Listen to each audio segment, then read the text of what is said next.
औज़ुबिल्लाहि बिस्मिल्लाहिर्रहमानिर्रहीम। आज से हम अपना जो है वो वर्डप्रेस का कोर्स स्टार्ट कर रहे हैं 2021 के अंदर, ठीक है। और ये बिल्कुल न्यू कोर्स है हमारा जो हम इसको स्टार्ट कर रहे हैं। स्टार्टिंग टू एंडिंग इस कोर्स के अंदर तमाम चीज़ें और तमाम कॉन्सेप्ट को जो है वो क्लियर किया जाएगा। और ये कोर्स किनके लिए है मैं बताता चलूं कि वो तमाम लोग जिन्होंने अपना न्यू स्टार्टअप स्टार्ट किया है और वो चाहते हैं कि अपनी खुद की एक वेबसाइट क्रिएट करें, तो आप इजीली वेबसाइट को क्रिएट कर सकते हो बिना किसी कोडिंग के, ठीक है, बिना किसी प्रोग्रामिंग को यूज किए हुए, ठीक है। यहाँ पर हमें यानी आप ये समझ लें बिल्कुल HTML और CSS की भी नीड की जरूरत नहीं है। आप यहाँ पर जस्ट ड्रैग एंड ड्रॉप की फंक्शनैलिटी को यूज करके अपने वेबसाइट को बना सकते हो। किसी भी किस्म की आपको कोडिंग की जरूरत नहीं है। ये लेक्चर हमारा इंट्रोडक्टरी लेक्चर है और तो इसके अंदर हम सिर्फ इस लेक्चर के अंदर जो है वर्डप्रेस का इंट्रोडक्शन पढ़ेंगे। देन आगे आने वाली वीडियोस में हम स्टेप बाय स्टेप अपने तमाम कॉन्सेप्ट को क्लियर करेंगे। जितने भी कॉन्सेप्ट क्लियर करवाए जाएंगे वो तमाम के तमाम इन डेप्थ नॉलेज के साथ क्लियर करवाए जाएंगे। और यहाँ पर जो मैंने टारगेट किया है वो अपने उन व्यूअर्स को टारगेट किया है जो कि बिल्कुल बेसिक लेवल पर हैं, बिगनर्स लेवल पर हैं। इनफैक्ट मतलब इस तरीके के लोग हैं कि जिनको कुछ भी हाव नो नहीं है, तो वो भी इस कोर्स को देखकर बहुत इजीली वेबसाइट को क्रिएट कर सकते हैं। आप वेबसाइट बनाने के बाद अर्निंग भी कर सकते हो, ठीक है। आप इसका यूज करके अपने खुद के टेम्पलेट्स भी तैयार कर सकते हो। आप इस कोर्स का यूज करके अगर कोई स्टार्टअप आपका रन हो रहा है तो आप अपनी खुद की वेबसाइट भी क्रिएट कर सकते हो, ठीक है। हम यहाँ पर हर किस्म की वेबसाइट को बनाना सीखेंगे, एजुकेशनल पर्पज से रिलेटेड हो, चाहे ई कॉमर्स से रिलेटेड हो, कोई ब्लॉगिंग वेबसाइट हो, एटसेट्रा। हम बहुत सारे वेबसाइट्स के यहाँ पर प्रैक्टिकल भी करने वाले हैं। तो ये सीरीज को स्टार्ट करने का मेरा मकसद यही है कि जितनी भी नॉलेज है वो मैं यहाँ पर आप लोगों के साथ शेयर कर पाऊँ और आप उस नॉलेज को गेन करो। और कमेंट बॉक्स में अगर कोई भी प्रॉब्लम आता है तो मुझसे पूछो, मैं पूरी कोशिश करूंगा कि उसका रिप्लाई करूं। और ये मेरा चैनल है, काइंडली आप इसको सब्सक्राइब कीजिएगा, इस वीडियो को लाइक कीजिएगा अगर पसंद आए। तो हम यहाँ से स्टार्ट करते हैं। यहाँ पर मैं वर्डप्रेस के बारे में आपको बताता चलूँ कि बेसिकली वर्डप्रेस का जो यूज है मैं ऑलरेडी बता चुका हूँ कि हम इसके थ्रू क्या करते हैं, अपने वेबसाइट को बनाते हैं। यहाँ पर हम वर्डप्रेस का यूज करते हैं अपने वेबसाइट को बनाने के लिए, ठीक है। और अगर मैं बात करूं वेबसाइट की, तो कौन सी वेबसाइट, बेसिकली वेबसाइट दो तरीकों की होती हैं। एक होती है आपकी स्टैटिक वेबसाइट और एक होती है आपकी डायनेमिक वेबसाइट, ठीक है। स्टैटिक वेबसाइट वो वेबसाइट होती है जहां पर जो वेबसाइट जो है स्टैटिक पोजीशन में रहे, जो कंटेंट है आपका वो स्टैटिक में है। मतलब जिस तरीके का कंटेंट अपलोड किया गया है तो आप 10 साल बाद भी देखो तो बिल्कुल वो कंटेंट वैसे का वैसे ही है, उसको कहते हैं स्टैटिक वेबसाइट, ठीक है। और एक होती है डायनामिक वेबसाइट जहां पर आप जो बैकएंड है वहां से चीजों को जो हो चेंज करते रहते हो, तो फ्रंट एंड पर आपको चीजें जो है वो डायनामिकली चेंज होती हुई नजर आती हैं। मिसाल के तौर पे ये जो आपकी ई कॉमर्स की वेबसाइट्स होती हैं, कोई एजुकेशन पर्पस की जो वेबसाइट्स बनाई जाती हैं, ठीक है, कोई ब्लॉग्स या एड्स वेबसाइट बनाई जाती है, तमाम के तमाम आपकी डायनामिक वेबसाइट्स हैं। और वर्डप्रेस का यही फीचर जो है वो इनेबल फीचर है कि आप इसका यूज करके डायनामिक वेबसाइट्स बना सकते हैं। हम डायनेमिक वेबसाइट्स को और आगे जाके इन डेप्थ देखते हैं, लेकिन अभी आप समझ लो कि दो तरीके की वेबसाइट होती हैं, जिसमें से स्टैटिक और डायनेमिक दोनों ही वेबसाइट्स को आप वर्डप्रेस के थ्रू बना सकते हो, लेकिन बेसिकली इसका ज्यादातर यूज डायनेमिक वेबसाइट्स बनाने के लिए होता है। अब वर्डप्रेस को यूज करने से पहले एक टर्म आपने अक्सर सुनी होगी जिसका नाम होता है CMS, ठीक है। इसका फुल एब्रीविएट क्या पड़ता है, इसका एब्रीविएशन है कंटेंट मैनेजमेंट सिस्टम। ये बेसिकली है क्या, कंटेंट मैनेजमेंट सिस्टम होता क्या है, इसको हम देखते हैं। कि जैसे कि CMS जो है वो एक कंटेंट मैनेजमेंट सिस्टम है, ये एक ऐसी एप्लीकेशन या एक ऐसा प्रोग्राम है जहां पर जो आपका कंटेंट है, ठीक है, वो क्या होता है डिजिटली, ठीक है, वो अपलोड किया जाता है, ठीक है। या जो डिजिटली आपका कंटेंट है वो क्या किया जाता है, अपलोड किया जाता है। तो CMS क्या हुआ, एक कंटेंट मैनेजमेंट सिस्टम है, यानी कि इसका एब्रीविएशन है। इसकी वर्किंग क्या है, ये बेसिकली एक ऐसी एप्लीकेशन, एक ऐसा प्रोग्राम होता है जहां पर आपका जो डिजिटली कंटेंट होता है, ठीक है, वो अपलोड किया जाता है, ठीक है, या जो भी कंटेंट है उसको डिजिटली अपलोड किया जाता है। क्लियर हो गया। अब डिजिटली कंटेंट से मुराद क्या है, किसी भी किस्म का कोई टेक्स्ट हो या कोई भी आपके इमेजेस वगैरह होती हैं, आप अपने वेबसाइट पे किसी तरीके की वीडियोस को यूज करते हो, ठीक है, या आप कुछ पीडीएफ्स या थर्ड पार्टी को यूज करते हो, यानी थर्ड पार्टी एप्लीकेशंस को यूज करते हो, ये तमाम आपका डिजिटली जो है वो कंटेंट माना जाता है, एटसेट्रा, इस तरीके का बहुत कुछ। ये तमाम का तमाम कंटेंट आप डिजिटली अपलोड करते हो अपनी इस एप्लीकेशन के ऊपर।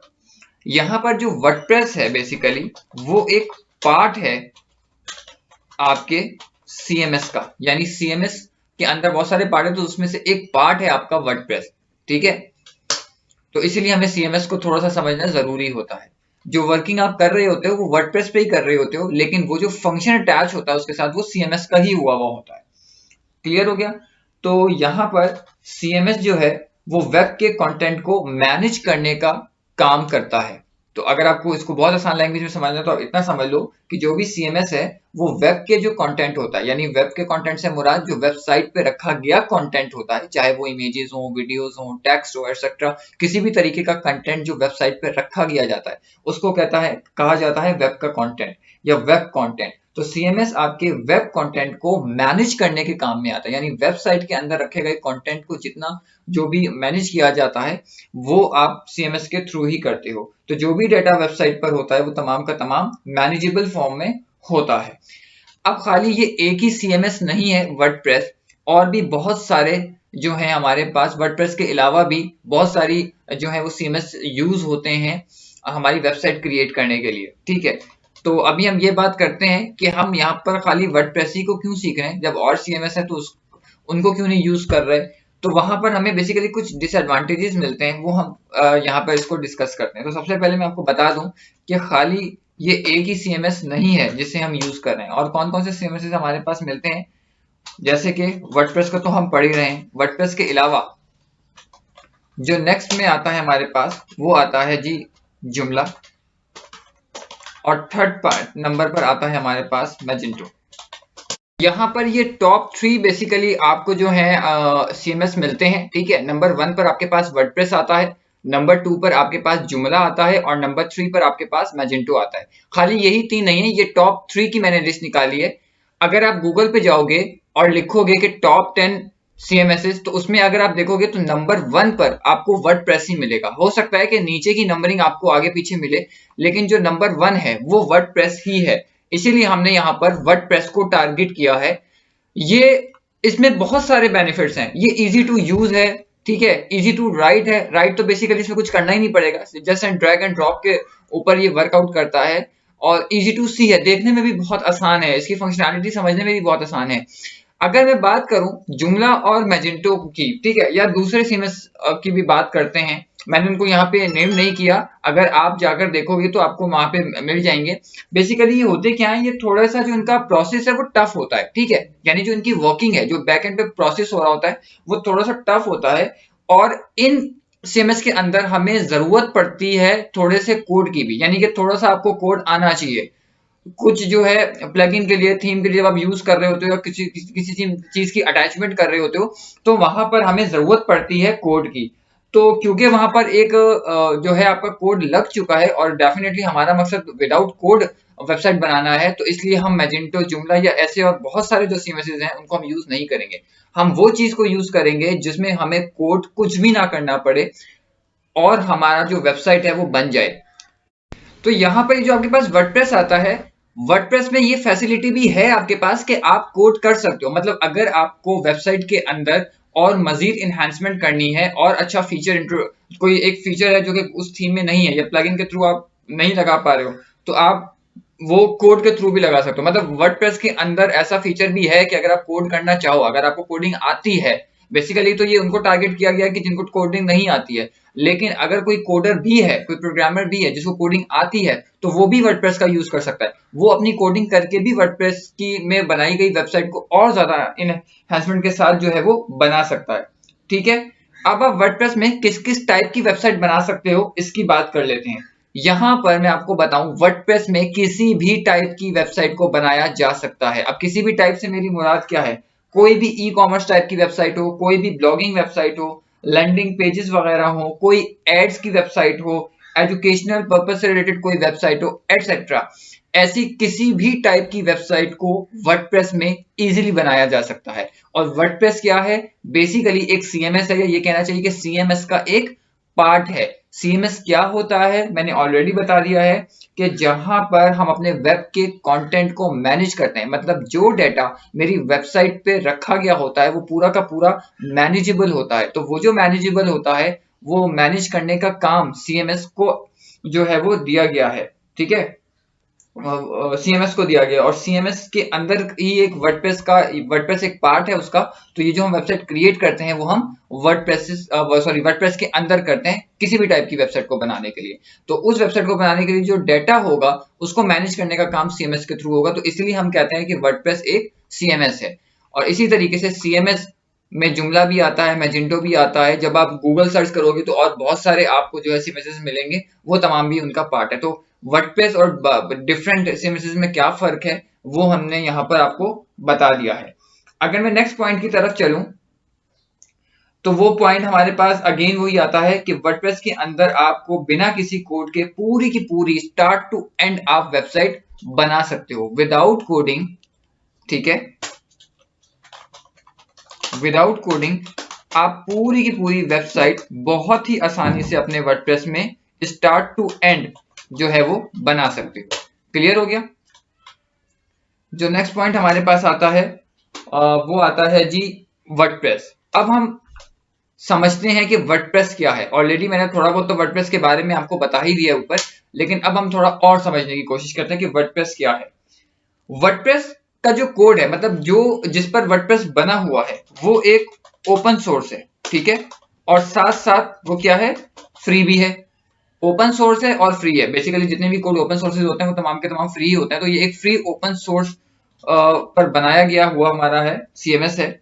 ठीक है, वर्डप्रेस। और अब वर्डप्रेस पे अगर हम कोड की बात करते हैं कि वर्डप्रेस खुद भी जो है वो एक कोडिंग लैंग्वेजेस के ऊपर बनाया गया है। ठीक है, बहुत सारी कोडिंग लैंग्वेजेस को यूज करके वर्डप्रेस बनाया गया है। लेकिन जिस एंड पर आप हो, यानी जो आप वेबसाइट बना रहे हो, या मैं हूं जो अपने एंड से वर्डप्रेस के ऊपर वेबसाइट बनाऊंगा, मुझे कोडिंग की नीड नहीं है। लेकिन जिसको मैं यूज कर रहा हूँ, लाइक वर्डप्रेस को हम यूज कर रहे हैं एज अ वेबसाइट डिजाइनिंग के लिए या वेबसाइट डेवलपमेंट के लिए, तो वर्डप्रेस खुद बहुत सारी लैंग्वेजेस के ऊपर बनाया गया है।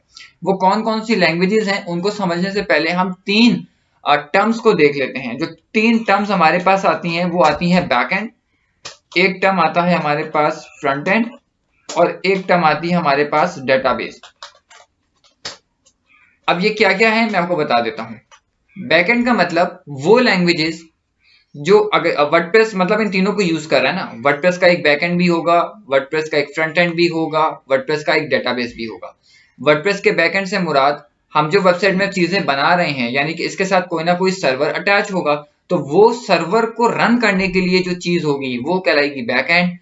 वर्डप्रेस हमारे लिए as a front end role play करता है। तो हम जो वर्डप्रेस के ऊपर फ्रंट एंड पर जितनी भी चीजों को डिजाइन कर रहे हैं, चाहे ड्रैग एंड ड्रॉप के फीचर को यूज करके कर रहे हैं, वो तमाम की तमाम जो वर्डप्रेस के अंदर कोड हुआ है उसको हम कहते हैं फ्रंट एंड।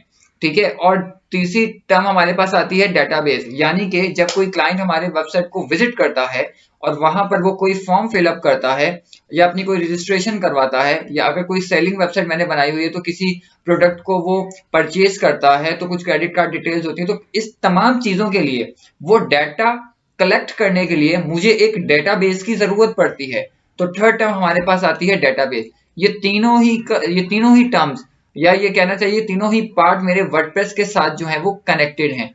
अब बैकएंड पर की मैं बात करूं तो बैकएंड को यूज करने के लिए जो लैंग्वेज यूज की गई है हमारे वर्डप्रेस के अंदर वो है जी पीएचपी।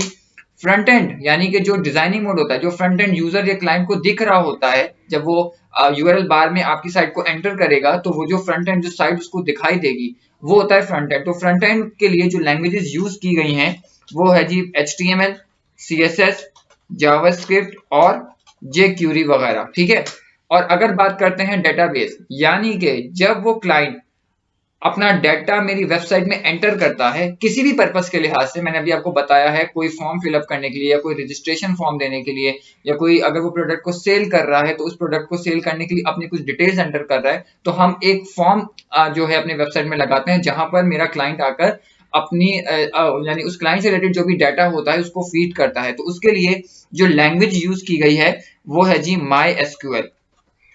ठीक है, तो ये वो तमाम की तमाम लैंग्वेजेस हैं जिन पर पूरा का पूरा वर्डप्रेस स्टैंड है, जिस पर पूरा का पूरा वर्डप्रेस बनाया गया है।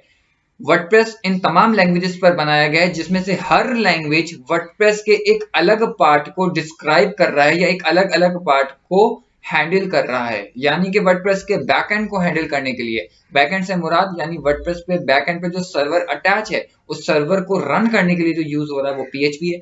वर्डप्रेस का जो फ्रंट एंड है जिसपे वेबसाइट दिखती है क्लाइंट को, उसको हैंडल करने के लिए जो लैंग्वेजेस यूज हो रही हैं वो है जी HTML, CSS, JS, जावास्क्रिप्ट और jQuery वगैरह। और इसी तरीके से जब कोई क्लाइंट मेरे वेबसाइट पर आता है और डाटा फीड करता है तो उस डाटा को कलेक्ट करने के लिए जो डेटाबेसेस यूज हो रहे हैं उन डेटाबेसेस को जो हैंडल करने वाली लैंग्वेजेस हैं वो है हमारे पास MySQL है। तो ये कुछ लैंग्वेजेस हैं जिनके बारे में मैंने आपको बताया। इसके अलावा अगर मैं करता हूं बात अपने वर्डप्रेस के स्ट्रक्चर की, तो वर्डप्रेस के स्ट्रक्चर में जो चीज आती है, यानी वर्डप्रेस के स्ट्रक्चर को जो हैंडल करता है वो हैंडल करता है थीम्स और प्लगइन्स। ये थीम्स और प्लगइन्स भी मैं बता दूं, ये भी जो थीम्स डेवलपर होते हैं या जो प्लगइन्स डेवलपर होते हैं वो भी इन्हीं लैंग्वेजेस का यूज करके आपके थीम्स और प्लगइन्स को बनाते हैं। हमें जस्ट उस थीम या प्लगइन को लेकर अपने वेबसाइट में अटैच करना पड़ता है या अपने वेबसाइट में इम्बेड करना पड़ता है और देन हमारे वो वेबसाइट की फंक्शनैलिटी या जो वर्किंग है उसकी वो इनहेंस हो जाती है। तो ये था जी हमारा पूरा का पूरा एक इंट्रोडक्टरी लेक्चर जिसके अंदर हमने कंप्लीट आपको CMS क्या है, वर्डप्रेस क्या है, वर्डप्रेस को क्यों करना चाहिए उसको इन डेप्थ मैंने यहाँ पर बताने की कोशिश की है। इसके अलावा भी अगर कोई क्यूरी है आज के लेक्चर से रिलेटेड, कमेंट बॉक्स अवेलेबल है, मुझे कमेंट कीजिए, मैं पूरी कोशिश करूंगा कि आपके कमेंट का जल्द से जल्द रिप्लाई करूं। और नेक्स्ट वीडियो तक के लिए इजाजत दीजिए। अल्लाह हाफिज।